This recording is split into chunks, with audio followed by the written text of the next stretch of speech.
Hey everybody, and welcome to Northwest Craftsman, and welcome to 2020. This is our first video of the year, and as a first video of the year, we're going to be doing an opinion piece on why I sharpen my chisels or other general bevels around the woodworking shop by hand in freehand instead of with a bevel guide. There's two primary benefits to sharpening by hand. The first one is it's quick. So if you're trying to work quickly to get your stuff done, one of the things that I've noticed is I'm sharpening on a big project multiple times a day. You talk with a lot of woodworkers and they're going to be sharpening multiple times a day or per project as well.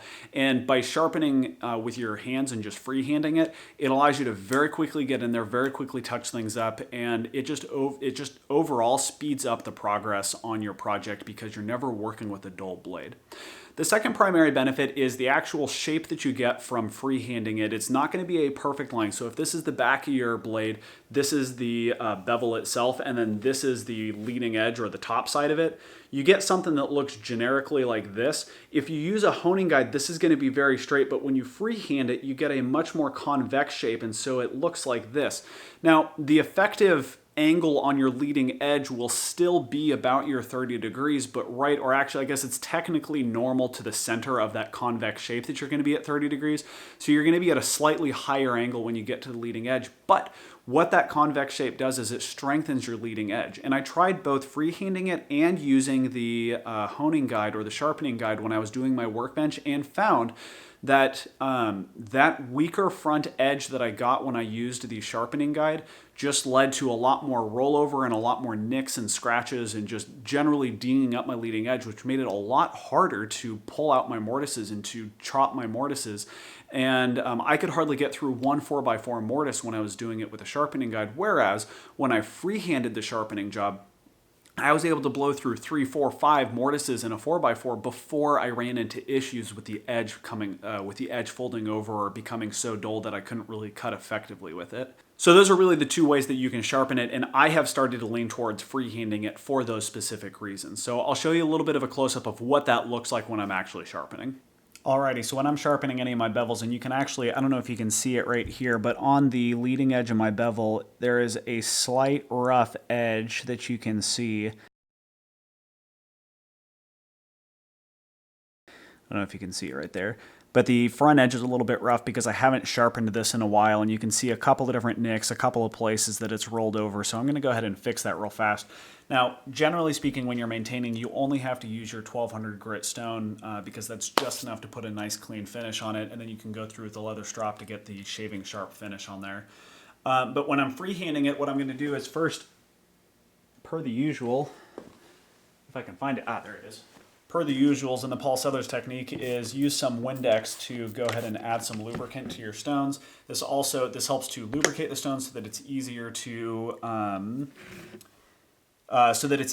for your blade to slide across the surface, but then it also helps to clear the waste that the diamond stones take.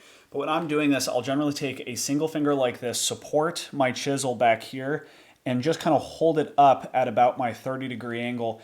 And really what you're doing is you're just getting a feel for it, and then you're just going to be moving back and forth like this. And you're going to be doing it. You can feel it. If you go too far this direction or too far this direction, you can feel a change in the resistance. And so you just kind of want to ride that middle spot right there. And I usually go through about 50 cycles on this.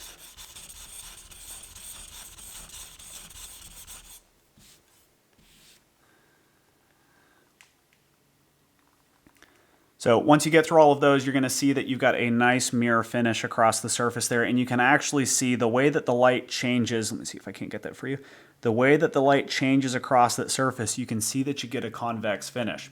And realistically, it's just about being consistent. So if you've got it at roughly a 30-degree angle every time, you're going to quickly be able to get it back to shaving sharp. And I haven't even run this across the leather strop yet, but we have a nearly shaving sharp chisel. The leather strop is really what gets that finish on there, but it is still sharp enough to grab everything that I have. So this is why I do it by hand. This is why I just sharpen all of my stuff by hand, because it is far quicker and you get that convex edge. Hey guys, thanks for joining me today. I really appreciate it. If you have any questions about why I sharpen by freehand or how I sharpen freehand, go ahead and leave the comment down in the comments area and I'll make sure to get back to you. If you like the kind of content we're producing on Northwest Craftsman, go ahead and give it a thumbs up. If you want more of this content, go ahead and subscribe and hit the bell notification because YouTube no longer notifies you when you have a new post from somebody you subscribe to. You have to hit that bell notification in order to get notifications on them. You can also find us on Facebook and Instagram if you want to see kind of intermediate pictures of the projects themselves. And yeah, thank you guys for joining. I really appreciate it. So, okay, I'll talk to you guys later. If you have any questions, please just let me know. Have a great one. Bye.